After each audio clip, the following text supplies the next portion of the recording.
દાહોદના ખરેડી ગામે ફરી એકવાર વિકાસ માત્ર કાગળ પર હોય એવું જોવા મળી રહ્યું છે। ફરી એકવાર મોતનો મલાજો ન જળવાયાની ઘટના સામે આવી છે। ખરેડી ગામે લોકો કાદવ કિચડમાંથી અંતિમ યાત્રા લઈ જવા માટે મજબૂર બન્યા।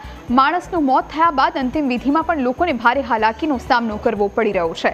સ્મશાન જવા માટે કોઈ રસ્તો જ નથી, જેથી કાદવ કિચડમાંથી લોકો અંતિમ યાત્રા કાઢવા માટે મજબૂર બન્યા છે।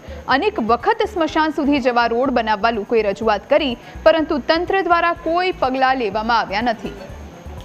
સંવાદદાતા નીલુ ફોન લાઈન પર જોડાયા છે। નીલુ, ફરી એકવાર દાહોદના ખરેડી ગામનો વિકાસ માત્ર કાગળ પર જ જોવા મળ્યો છે। અંતિમ યાત્રા કાઢવા માટે લોકો ખરાબ રસ્તામાંથી જવા માટે મજબૂર બન્યા છે। આ વિડીયો વાયરલ બની રહ્યો છે, શું જાણકારી?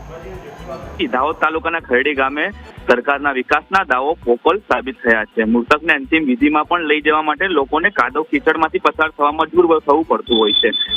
ખરેડી ગામના ગામતળ વિસ્તારમાં લોકોને અંતિમ યાત્રા કાઢવા માટે અનેક સમસ્યાઓનો સામનો કરવો પડતો હોય છે।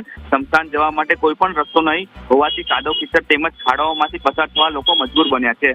અનેક લોકોએ અનેકવાર રજૂઆત કર્યા બાદ પણ ગ્રામજનોની સમસ્યાનો કોઈ પણ નિરાકરણ નહીં આવતા ગ્રામજનોએ વિડીયો કર્યો હતો સોશિયલ મીડિયામાં વાયરલ। જી આભાર નીલુ, જાણકારી આપવા માટે।